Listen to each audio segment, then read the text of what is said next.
কৃষ্ণ কৃষ্ণ শুধু শ্রী কৃষ্ণ কৃষ্ণ বিনা। আগে যদি চালাই ধেনু পিছু কানে যায় না হেরবে চাঁদ মুখ না হেরে তোমার। তোর কি কাণ্ড জ্ঞান নেই? কত বেলা হয়ে গেল, শ্রীরাম তো বলেই যাচ্ছে। এতক্ষণ শ্রীরামের কথা শুনে এইবার গোবিন্দ উত্তর দিলেন, এই শ্রীরাম আমার দিকে তাকা। তাকিয়েছি, আমাকে কি অবস্থায় দেখছিস? তাকিয়ে ভালো করে দেখ। কি করিব ওরে শ্রীরাম, করব আমি কি? করব আমি কি? এই দেখ চূড়াবান্ধি ধরা পড়ি বসে রয়েছি, চূড়াবান্ধি ধরা পড়ি বসে রয়েছি। আমি ধরা পড়ি বসে আছি, ধরা পড়ে বসে আছি। এই ধরা পড়ি বসে আমি ধরা পড়ে বসে আছি। আচ্ছা তত্ত্বটা বুঝতে পারছেন? আমি দুবার দুটো কথা বলছি। ধরা পড়ি বসে আছি, ধরা পড়ি বসে আছি। না না ধরা পড়ি বসে আছি, ধরা পড়ি বসে আছি। ধরার কাছে ধরা পড়ি বসে। আমি ধরার কাছে ধরা পড়ে বসে আছি। বুঝলে না? একবার বলছে ধরা ধরা ধরা মানে, হ্যাঁ বুঝতে পেরেছি। আর একবার ধরা ধরা মানে বাধা পড়ে আছি। এই এই কানাই, ধরাটা না হয় বুঝলাম, কার কাছে ধরা পড়েছিস? বলে শ্রীরাম রে,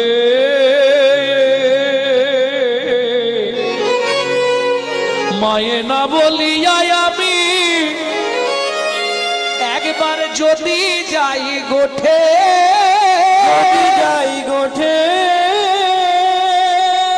মরিবে আমার মা পড়িবে সংকটে, পড়িবে সংকটে।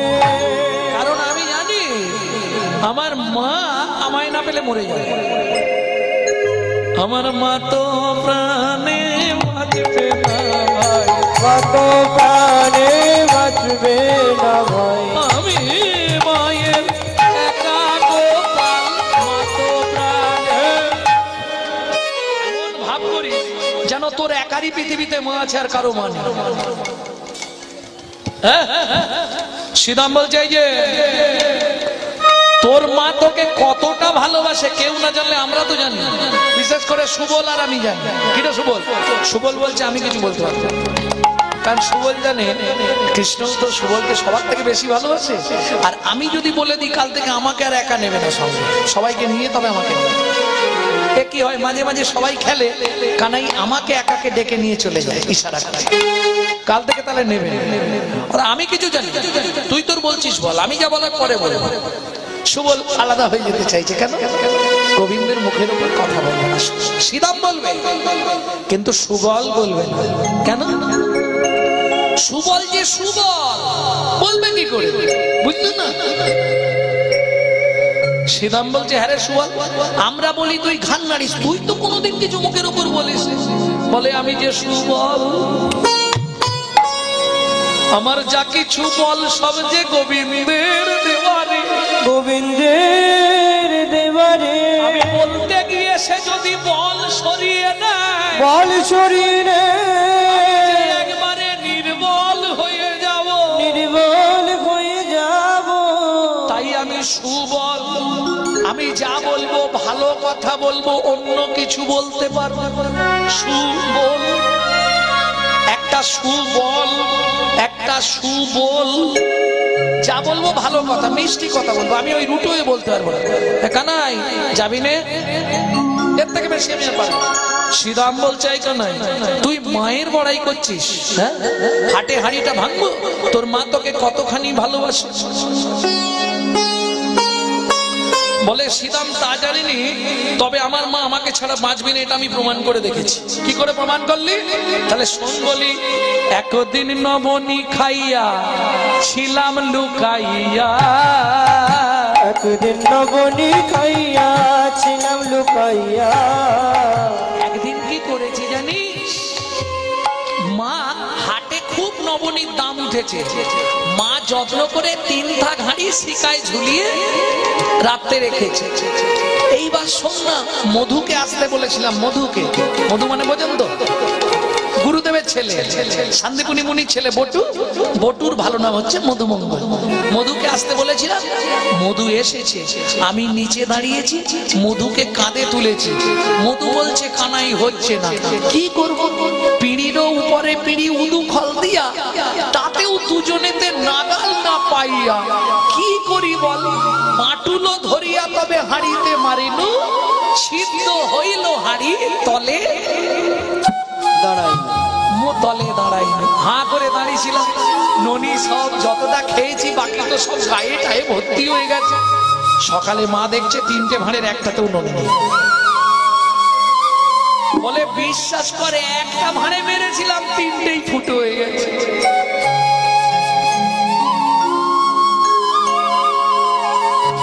মহাজন বলছে কৃষ্ণ মিথ্যা বলে না, যদি কারো একটাতে মারে তার 3টেই ফুটো হয়।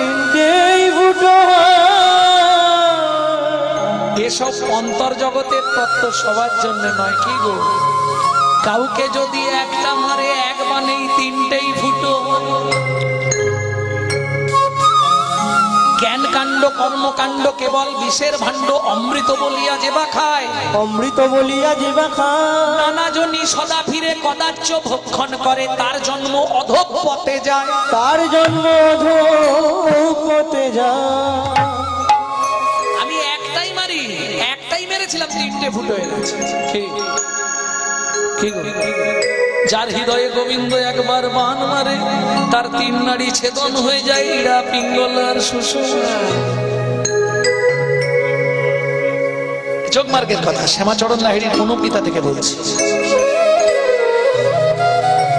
ভক্তমন্ডলী, ভক্তিমতী মায়েরা, এটা সবার জন্য নয়, এটা সাধ্য সাধন তত্ত্ব। তো যোগমার্গের সাধ্য সাধন, বৈষ্ণব জগতের সাধ্য সাধন আলাদা। শ্রীরাম, হ্যাঁ, যে কথা বলছিলাম তা নবনী খেলিয়েছি। মা সকালে উঠেই একদম লাঠি নিয়ে দৌড়েছে, কিন্তু আমাকে পাবে কোথায়? আমি তো ঘরেই নেই। কোথায় ছিলি কানাই? বলে সে একটা জায়গায় লুকিয়ে গেছি। মা তখন গোটা তন্ন তন্ন করে খুঁজছে, আমি কোথায় জানিস? মা সব ঘর খুঁজছে, আমি তো ঘরে নেই। কোথায় ছিলি? বলে উপরে। উপরে মানে? আমি ঘরের আর কাটাই বসে বসে দেখছি মা কি করে। মা খুঁজে না পেয়ে লাঠি ফেলে দিয়ে এবার মাথা করতে শুরু করলো ভূমিতে। ষষ্ঠী ঠাকুর আছে আমাদের, ষষ্ঠী ঠাকুরের সামনে মা মাথা করছিল জানিস। একদিন নবনী খাইয়া ছিলাম লুকাইয়া। মা বললে, শোন গোপাল, তোকে যদি না খুঁজে পাই, এই মুহূর্তে আমি যমুনায় ঝাঁপ দিয়ে মরবো। ও মা ঝাঁপ দিতে যাচ্ছিল। আমায় না দেখিয়া মরিতেছিল মা, আমায় দেখিয়া। মরিতেছিলে মা, আমায় না দেখিয়া। আমার মা প্রাণে বাঁচবেন রে ভাই, মাকে না বলে আমি যাব না। শ্রীরাম বলছে, বাহ, খুব মাদ্রি ভক্ত হয়েছিস। এবার তোর মায়ের গুণটা আমরা বলি।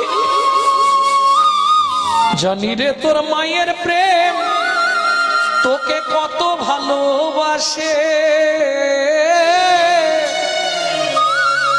সামান্য নবনীর তরে তোকে বেঁধেছিল গাছে, বেঁধেছিল গাছে।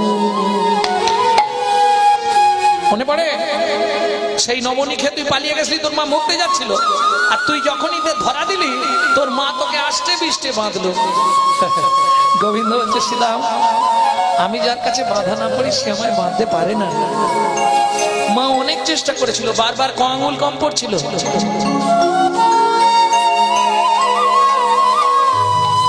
আচ্ছা, 2.5 আঙুলে হলো নি, 3 আঙুল হলো নি, 2 আঙুল, 1 আঙুল হতে পারে কেন? 2 আঙুল কেন হলো?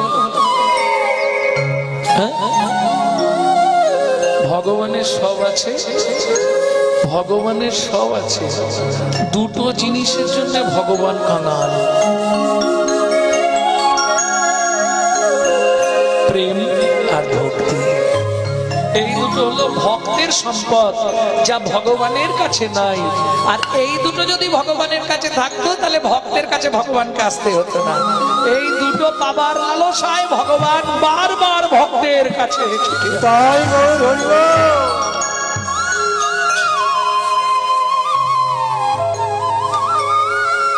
এইবার তুই ওই উদুখল টানতে টানতে দুটো গাছের ফাঁক দিয়ে গলে গেলি, জোর করে টান দিলি, তারা উড়ে গিয়ে তোর গায়ে পড়লো। মনে পড়ে যমলয়োর জন্য যেদিন চেপেছিল গায়ে, যমল অর্জুন যদি চেপেছিল গায়ে, বল তোর মা নন্দরানী ছিল বাবু, বল তোর মা নন্দরানী ছিল গা কোথায়। এই গানটির এই তালটা হচ্ছে প্রসিদ্ধ। যমলয়োর জন্য যেদিন চেপেছিল গায়ে, যমল অর্জুন যদি চেপেছিল গায়ে, বল তোর মা নন্দরানী ছিল বা কোথায়, বল তোর মা নন্দরানী ছিল বা কোথায়। আমার মনে হয় এক একটা ভক্ত 1,00,000 বার করে এগুলো শুনে ফেলেছে। কি 10-15 হাজার বার তো শোনা হয়েছে, কিন্তু বলুন তো প্রত্যেকদিন শুনলে প্রত্যেকদিনই মনে হয় নতুন শুনছি না? হ্যাঁ, নতুন। এই হলো লীলার মাধুর্য। বল তোর মা নন্দরানী ছিল বা কোথায়। সেদিন যদি আমরা না যেতাম তুই বাঁচতিস? হায় ভগবান, সখারা ভগবানকে বলছে, শুনেছো? সেদিন যদি আমরা না থাকতাম তুই আজকে বেঁচে থাকতিস? কৃষ্ণ বলছে এটা ঠিক বলেছে। দেখুন মজাটি, সখ্যভাব কাকে বলে? বিশ্ব ব্রহ্মাণ্ডের মালিক, যার একটা অঙ্গুলি হিলনে সারা বিশ্ব ব্রহ্মাণ্ড নড়ে, সে বলছে এইটা শ্রীরাম তুই ঠিক বলেছিস। সেদিন যদি তোরা না আমাকে বাঁচাতিস তাহলে এতদিন হয়তো আমি মরেই যেতাম। যমল অর্জুন যেদিন চেপেছিল গায়ে, বল তোর মা নন্দরানী ছিল বা কোথায়। তুই মায়ের বড়াই করছিস? এই সুদামা, তোমার মা আছে তো? আরে মধু, তোর মা আছে তো? আছে তো। এই শ্রীরাম, সুবল, তোর মা আছে? আছে, সবার মা আছে, কিন্তু গর্ব করে বলতে পারি কার ভাই আছে? ভাই আছে, কার ভাই আছে? কার ভাই আছে, গর্ব করে বলবো মোরা এমন মা কার ভাই আছে? গরব করে বলবো মোটা এমন মা কার ভাই আছে। এই সবার মা আছে, কিন্তু বলতে পারি সখা এমন গাছে বাঁধা মা কার ভাই আছে?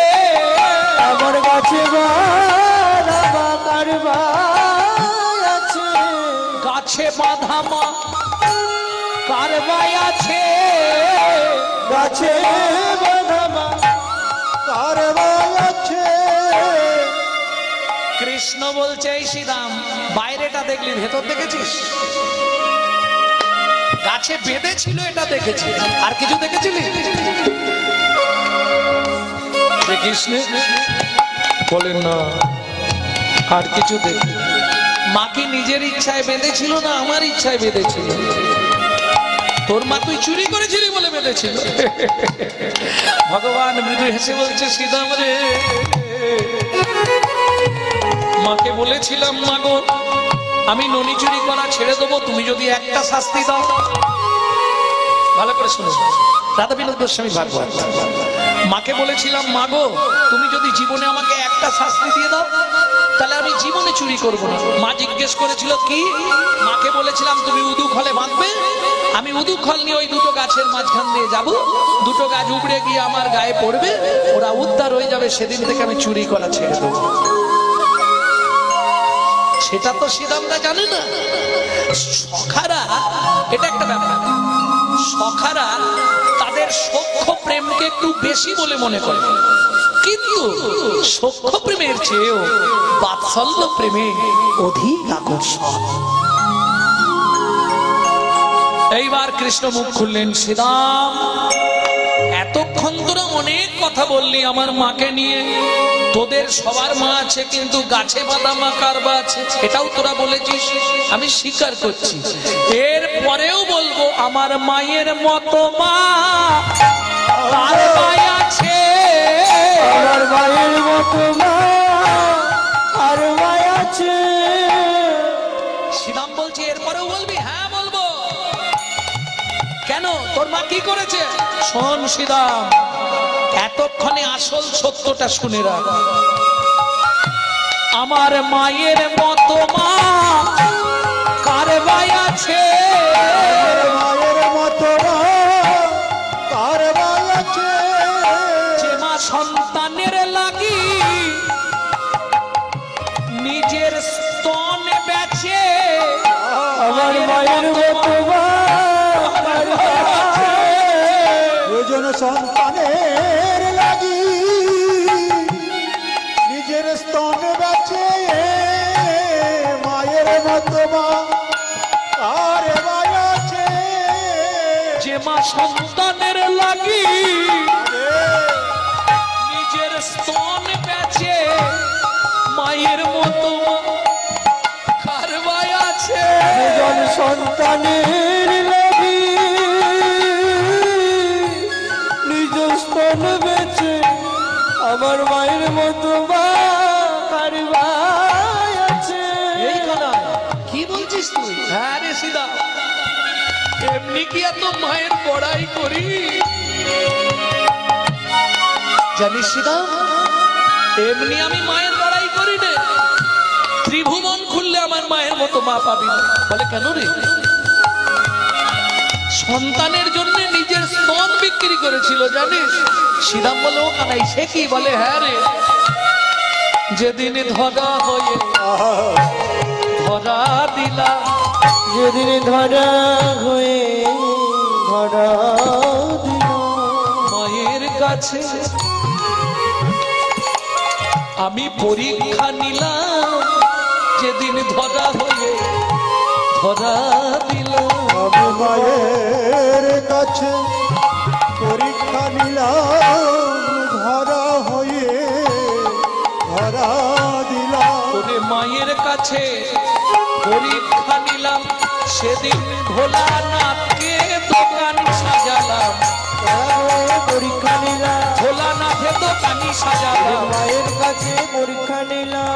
সেদিন ধরা হয়ে ধরা দিলাম। আশুতোষকে সঙ্গে নিয়ে যাচ্ছিলাম। আশুতোষকে জানেন? আশুতোষকে সঙ্গে নিয়ে গেলাম মাকে পরীক্ষা করতে। আশুতোষকে মুদির দোকানি সাজিয়ে দিলাম আর আমি পরীক্ষা করতে ঢুকলাম। দেখলি? শোন, এই ধরাতে একমাত্র ধরাই আমাকে ধরে ফেলেছিল। পৃথিবীতে কেউ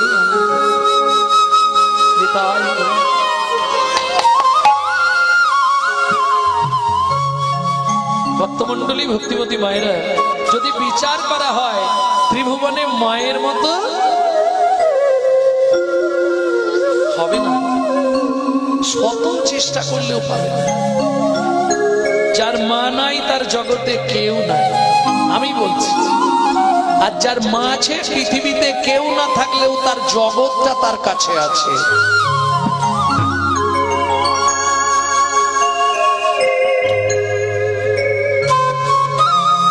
বিশ্বাস করো, আজ থেকে 20 বছর আগে যখন ডাক্তারবাবু বলছে আপনার মা আর বাঁচবে না, আমার মা আর বাঁচবে না, কেন বলতেও খারাপ লাগছে। বলুন, আপনি নিশ্চিন্তে বলুন, আমাকে তো জানতে হবে মায়ের কি হয়েছে। বললো টোটালি লিভারটায় ক্যান্সার হয়ে গেছে।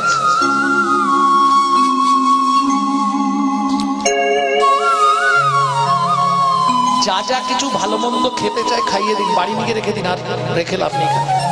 আর রাস্তা কিচ্ছু নেই, খুব বেশি হলে 30 থেকে 60 দিনের উপরে চাল।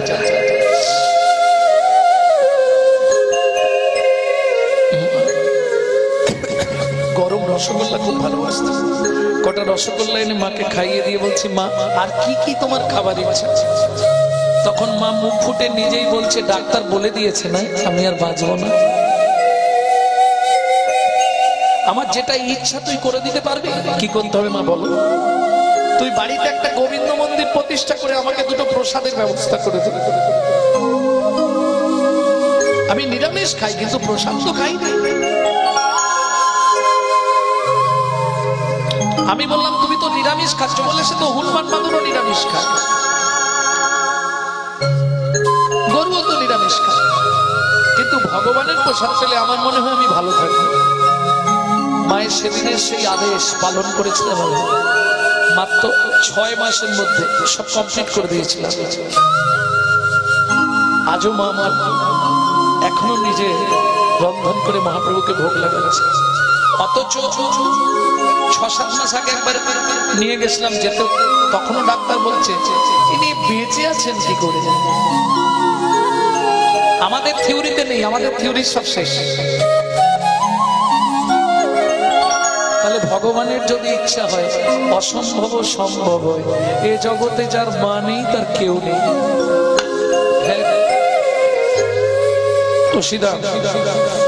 এই দেখ মায়না বলি আমি যদি যাই গোঠে, মরিবে আমার মা পড়িবে সংকটে। আমার মা প্রাণে বাঁচবে না। তোরা এক কাজ কর, আমার কাছে না দাঁড়িয়ে সময় নষ্ট করিস নে। দাদা দেখ ঘরে আছে, দাদাকে নিয়ে তোরা মায়ের কাছে চলে যা। গোঠের বাজনাও তো বেজে গেছে অনেকক্ষণ।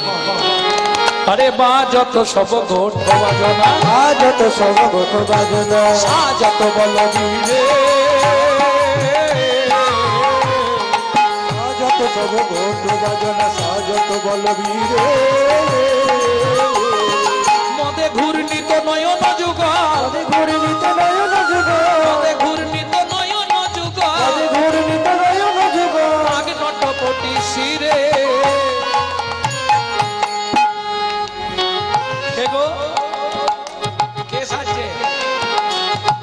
বলাই দাদা সাজিল রে, বলাই দাদা সাজিল রে। দাদা সাজবে কি? বলরামকে এমনি দেখতে সবার থেকে সুন্দর, সুন্দর যেমনি লম্বা তেমনি চওড়া তেমনি দুধে আলতা চেহারা।